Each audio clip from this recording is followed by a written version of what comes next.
प्रभू येशू ख्रिस्ताच्या गोड आणि सुमधुर नावात एसी चर्च नंदुरबार आपलं सहर्ष स्वागत करीत आहे. एका नवीन सप्ताहाला आपण सुरुवात केलेली आहे आणि त्याच्या कृपेचा वर्धहस्त नव्याने अनुभवण्यासाठी आपण आहोत. आजच्या मननाला सुरुवात करण्यापूर्वी एक सुमधुर गीत आपण गाऊया. मी रेव्हरंड विश्वास पाडवी यांना पुढे येण्याची विनंती करेन. विजय संगीतातून गीत नंबर 152 आणि उपासना संगीत गीत नंबर 429 येऊ दे जवळी.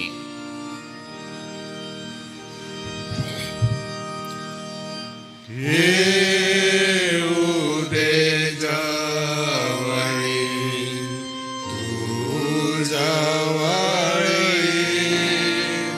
शिक्षा ही देऊनी ये जवळी हे देवा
देवळी आपणाला थांबण्याची विनंती करतो. आजच्या मरणाच्या आरंभीची प्रार्थना कृपया आपण करावी. स्वर्गीय जिवंत देव बापा, आम्ही पुन्हा एकदा तुझ्या नावाला धन्यवाद देतो, तुझे आभार मानतो प्रभू, तुझी स्तुती करतो. आमच्या जीवनासाठी एक नवीन आणि सुंदर दिवस तू दिलास. आमची जीवनं प्रभू या दिवसामध्ये आणून तू सोडलीस. प्रभू खरोखर तू महान आहेस. प्रभू खरोखर तू आमचा प्रभू आहेस. आमची काळजी घेणारा, आम्हाला जीवन देणारा आणि जीवन चालवणारा परमेश्वर तू आहेस. आणि प्रभू, आम्ही तुझं नित्य गुणगौरव करावं. प्रतिदिवशी आम्ही तुझा धन्यवाद गावा आणि सर्व पृथ्वी ज्याप्रमाणे प्रभू तुझं स्तवन करते. स्तोत्रकर्ता म्हणतो, आकाश देवाचा महिमा वर्णिते, अंतरिक्ष त्याची हस्तकृती दर्शविते. दिवस दिवसाशी संवाद करतो, रात्र रात्रीला ज्ञान सांगते. प्रभुदेवापा, जर सर्व सृष्टी तुझं नामाचं स्तवन करते, तर तू निर्माण केलेला मनुष्य त्याने तुझं स्तवन का करू नये? होय परमेश्वरा, आम्ही सतत तुझं स्तवन करावं, तुला गावं, तुला आळवावं म्हणून तू आम्हाला प्रत्येक दिवस देतोस. म्हणून आम्ही तुझे आभार मानतो आणि तुझी स्तुती करतो. आजच्या दिवशी पुन्हा एकदा मंडळी म्हणून प्रभू, ह्या लहानशा भक्ती प्रसंगी प्रभू आम्ही सर्वजण तुझ्यासमोर येतो, स्वतःला नम्र करतो, लीन करतो. आणि प्रभू, दिवसाच्या सुरुवातीला तुझं नाम घेत असताना, तुझं वचन, तुझं गीत गात असताना प्रभू, आमचे अंतःकरण तुझ्या दृष्टीने स्वच्छ कर, नीट कर, उंच कर. आणि जीवन जगण्यासाठी, ख्रिस्तामधलं जीवन जगण्यासाठी आम्हा सर्वांचं तू पवित्र आत्म्याद्वारे सहाय्य कर, अशी आम्ही तुला प्रार्थना आणि विनंती करतो.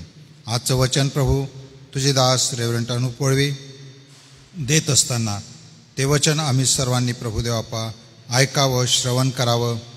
त्या वचनातला अर्थ समजून घेत असताना प्रभुदेवापा खरोखर तुझं सामर्थ्य सर्व सृष्टीवर आणि सर्व जगातल्या गोष्टींवर नियंत्रण तुझं आहे, हे आम्ही मुखाने कबूल करावं. यासाठी आजचं वचन आम्हा सर्वांना प्रभू तू आशीर्वादित कर.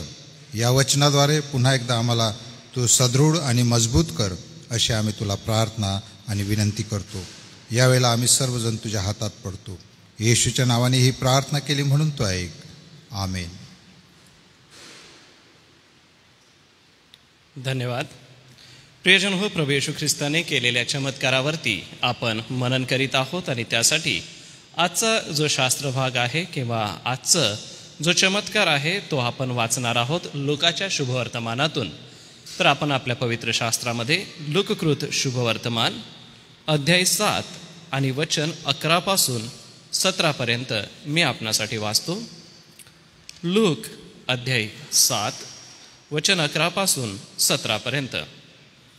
नंतर लवकरच असे झाले की तो नाईन नावाच्या गावास गेला आणि त्याचे शिष्य व मोठा लोकसमुदाय त्याच्याबरोबर गेला. तो गावाच्या वेशीजवळ येऊन पोचला तेव्हा पहा, कोणा एका मृत माणसाला बाहेर नेत होते. तो आपल्या आईचा एकुलता एक मुलगा असून ती विधवा होती आणि त्या गावाचे पुष्कळ लोक त्याच्याबरोबर होते. तिला पाहून प्रभूला तिचा कळवळा आला व तो तिला म्हणाला, रडू नको. मग जवळ जाऊन त्याने तिरडीस स्पर्श केला तेव्हा खांदेकरी उभे राहिले. मग तो म्हणाला, मुला, मी तुला सांगतो, उठ. तेव्हा तो मेलेला उठून बसला व बोलू लागला. मग त्याने त्याला त्याच्या आईच्या हवाली केले. तेव्हा सर्वांस भय वाटले व ते देवाला गौरव म्हणाले, आम्हामध्ये मोठा संदेष्टा उदयास आला आहे आणि देवाने आपल्या लोकांची भेट घेतली आहे. त्याच्याविषयीची ही बातमी सगळ्या यहुदियात व चहूकडल्या सर्व प्रदेशात पसरली. आता या पवित्र वचनांना वाचल्यावरती आम्हाला एक अद्भुत चमत्कार झाल्याचं वाचायला मिळतं. देवबाप ही वचने आशीर्वादित करो. एका विधवेचा एकुलता एक मुलगा आहे आणि हा मुलगा मरण पावलेला आहे. नाईन नावाच्या या गावातून जात असताना प्रभूला तिचा कळवळा आला व त्याने तिरडीला स्पर्श करून त्या मृत झालेल्या तरुणाला जिवंत केल्याचा मोठा चमत्कार या ठिकाणी घडलेला आहे. हा चमत्कार वाचल्यावरती आमच्या असं लक्षात येतं की प्रभू येशू ख्रिस्ताची कृती आणि प्रभू येशू ख्रिस्ताचं लोकांवरचं असलेलं प्रेम हे दिसून येतं. कारण बघा की प्रभूने तिला पाहिलं, वचन 13, तिला पाहून प्रभूला तिचा कळवळा आला व तो तिला म्हणाला, रडू नको. मग जवळ जाऊन, ह्याचा अर्थ प्रभू येशू ख्रिस्त स्वतः त्या तिरडीकडे गेला, स्वतः त्याने स्पर्श केला. आमचा प्रभू इतका चांगला आहे की तो तुमच्या आणि माझ्या गरजा जाणतो, तुमच्या आणि माझ्या अडचणी समजतो व स्वतः आम्हाला त्याच्या कृपेचा वर्धहस्त देतो. ही विधवा रडत असेल, दुःखामध्ये असेल, मोठा दुःखाचा डोंगर जणू काय तिच्यावर कोसळला असं दुःख तिला झालेलं आहे. कारण की पती नाही आहे. तरुण मुलगा हा तिच्यासाठी सगळं काय होता. अरे हा तरुण मुलगा आज जग सोडून गेलेला आहे. अशा परिस्थितीमध्ये दुःख वेदना तिच्यासोबत आहे. परंतु समाजाचे लोकसुद्धा तिच्यासोबत आहे, कारण की मोठा लोकसमुदाय तिच्याबरोबर होता असं आपण इतक्यात वाचलेलं आहे। यावरून हे दिसतं की प्रभू येशू ख्रिस्ताला जो कळवळा येतो किंवा जे प्रेम येतं ते किती मोठं आहे। सर्वप्रथम हे बघत असताना आपण हे बघणार आहोत की तिचं जे दुःख आहे ते दुःख फार मोठं असं आहे। एकुलता एक मुलगा मरण पावलेला आहे, सर्व गमावलं अशी तिच्या मनात भावना नक्कीच निर्माण झाली। दुःख अथांग असं तिच्या जीवनामध्ये आलेलं आहे, परंतु या दुःखामध्ये तिने जे विधी संस्कार होते ते सगळे करू दिले आणि ते सगळे करून आता ते जात आहेत। यावरून आम्हाला एक यहुदी पद्धत पण पाहायला मिळते की प्रेताला कशा रीतीने घेऊन जात असत किंवा मयत विधी दफन विधी कशा रीतीने होत असेल याबद्दलचा अध्ययनाचा भाग आहे, परंतु तो अध्ययनाचा भाग मी आपणासमोर मांडत नाही। आपणासमोर एवढंच मांडतो की तिचं जे दुःख होतं ते फारच भयंकर असं दुःख होतं। या दुःखामधून प्रभूने तिला सावरलं। अजून एक उदाहरण जर बघायचं झालं तर आपण रुथेच्या पुस्तकामध्ये बघू शकतो। रुथ याच्या पहिल्या अध्यायामध्ये आम्हाला वाचायला मिळतं, ते मी आपणासाठी वाचतो। शास्तेनंतर रुथेच्या पुस्तकामध्ये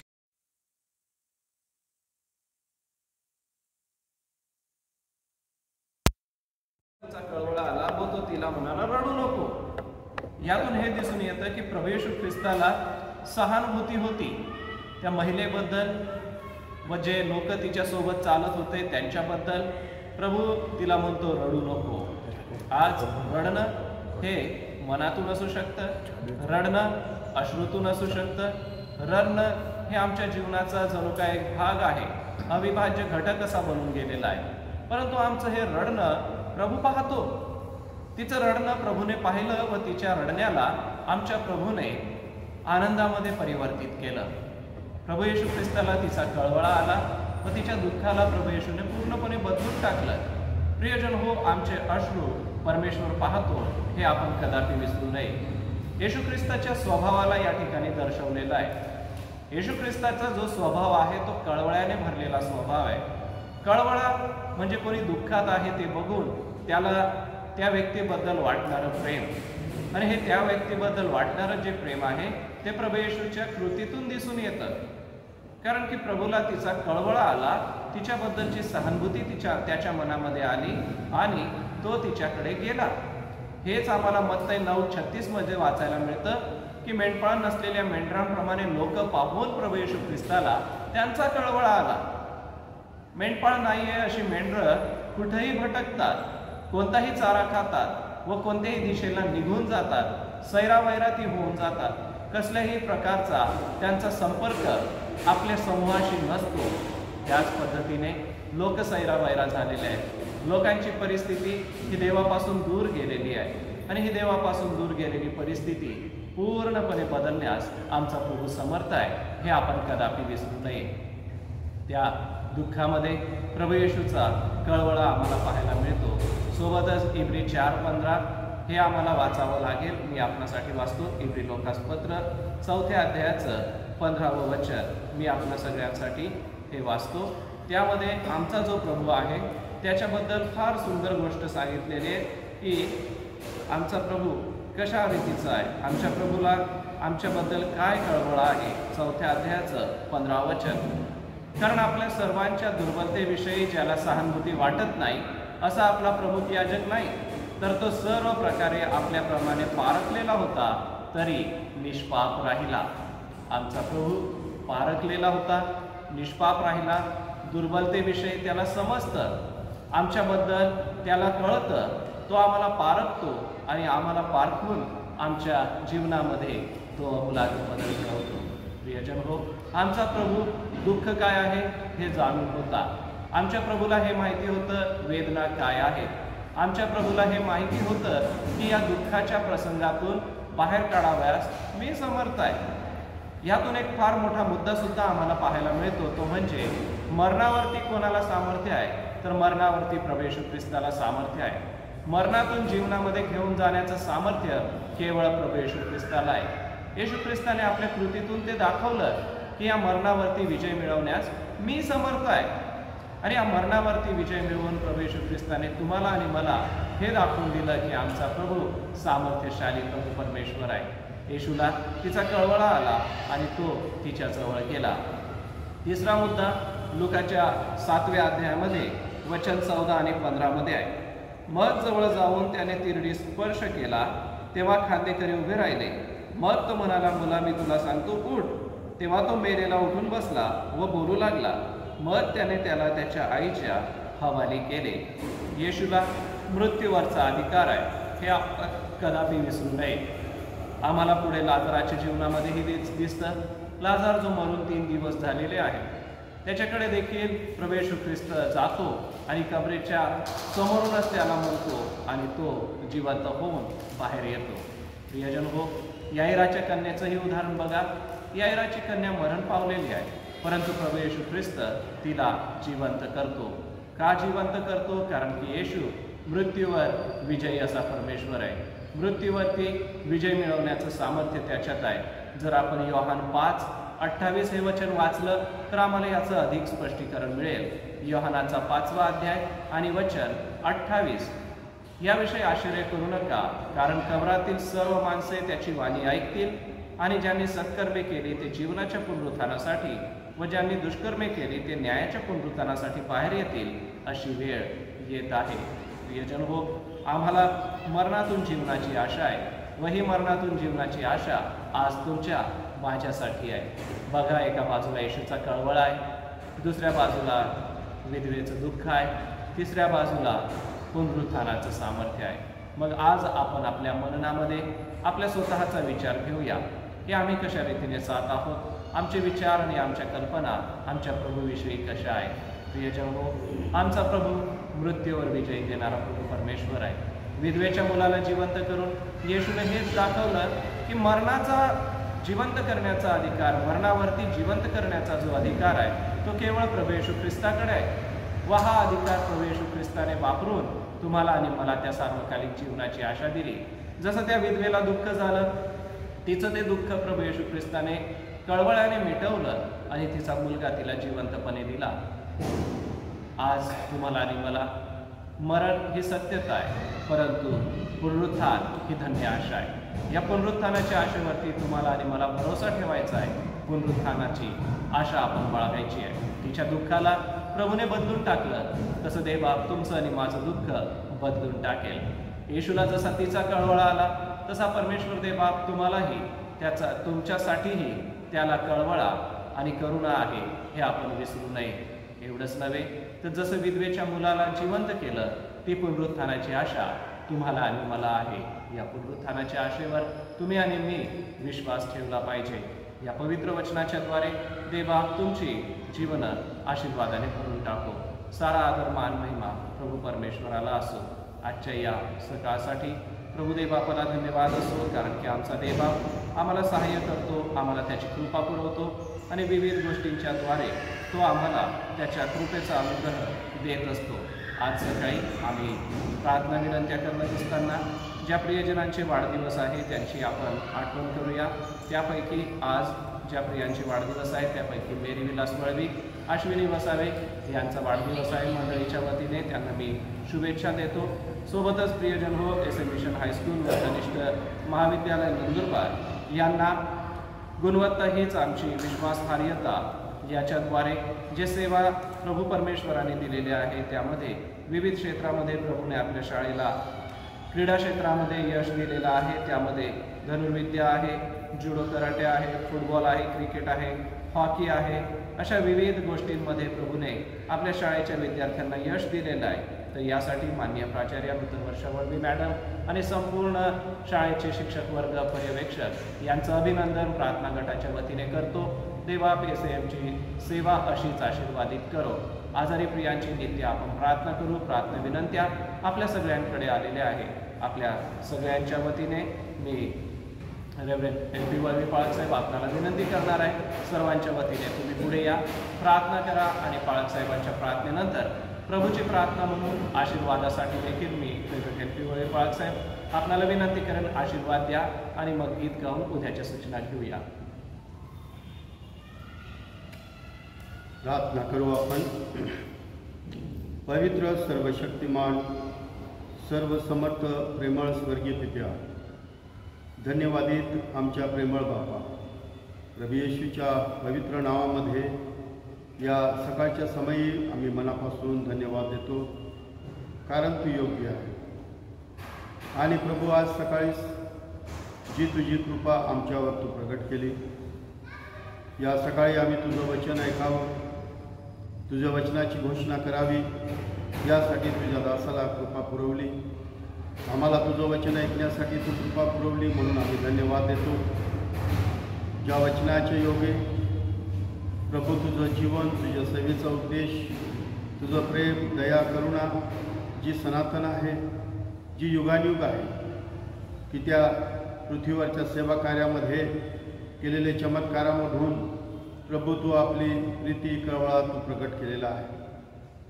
जो युगानुयुग जिवंत आहे, जो मेला आणि जिवंत झाला आणि युगानुयुग जिवंत आहे, त्या येशूकडे आम्ही ज्यावेळेस येतो त्यावेळेस हीच त्याची दया, करुणा, कळवळा आमच्या प्रती आहे.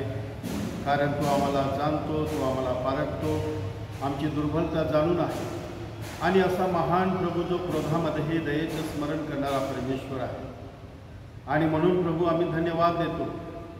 आज सकाळी प्रभू जे वचन तुझ्या दासाकरवी ऑनलाईनमध्ये ज्यांच्या कानी पडलेलं आहे, या वचनाचे योगे प्रभू तुझं प्रेम, कळवळा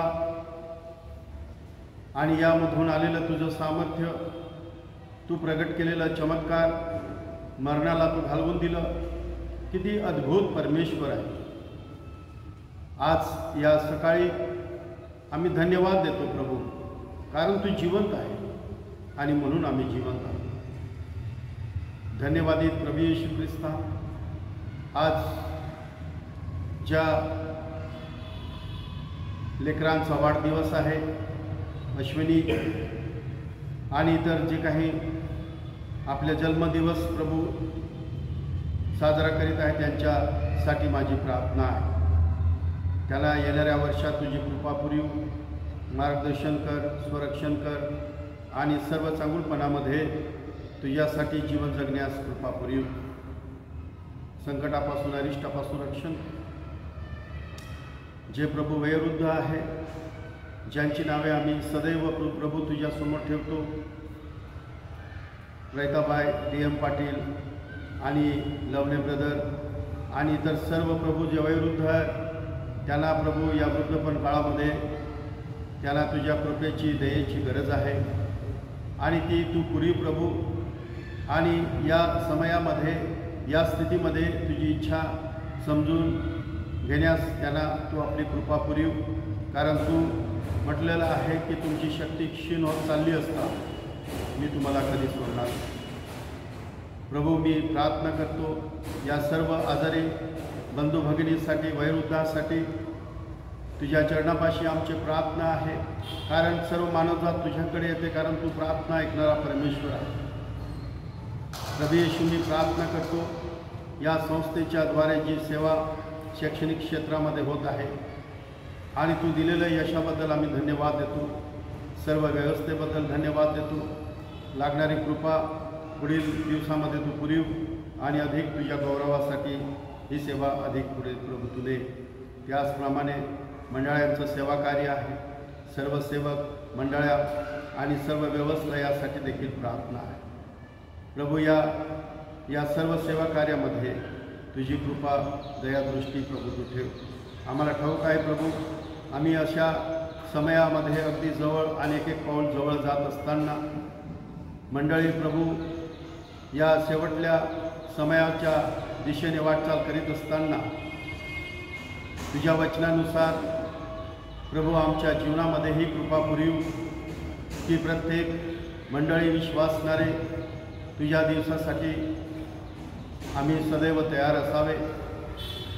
तुझं आगमन प्रिय मानणारे असेल तो आम्हाला बनेल. आमचं शरीर, जीव आणि आत्मा तुझ्या दिवसासाठी निर्दोष राखला जावा. आम्ही तुझ्यासमोर आम्ही शांतीमध्ये तुला सापडावे प्रभू, म्हणून तू कृपा पुरव. प्रभू, आज पुन्हा एकदा तुझ्या पवित्र वचनाबद्दल धन्यवाद देतो. सर्व विनंती तुला सादर करतो आणि ही विनंती मी येशू ख्रिस्ताच्या नावाने सादर करीत आहे, म्हणून तू आहे. आपण प्रभूने शिकवलेली प्रार्थना म्हणून हे आमच्या तुझे नाव पवित्र मानले जावं, तुझे राज्य येऊ, जसे स्वर्गात तसेच पृथ्वीवरही तुझ्या इच्छेप्रमाणे हो.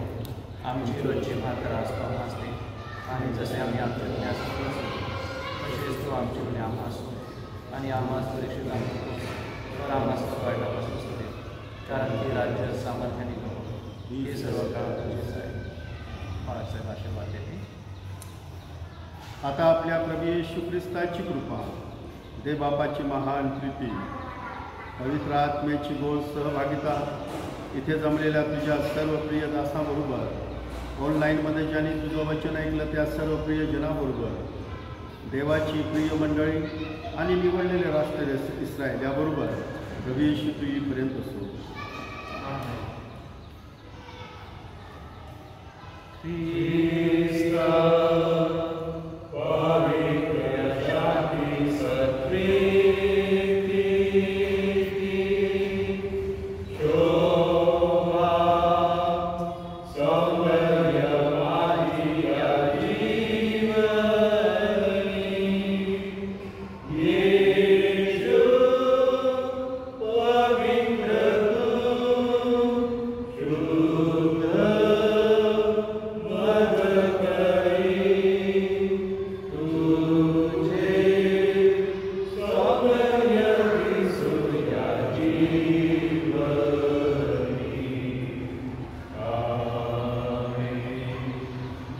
उद्यासाठी सूचना आहे. उद्या सकाळचं जे मनन आहे ते सन्माननीय रेव्हरंड जे पठारे बाळासाहेब यांच्याकडून आहे. उद्या सकाळी 10 वाजता आपण ऑनलाईन असूया. सर्वांना सलाम.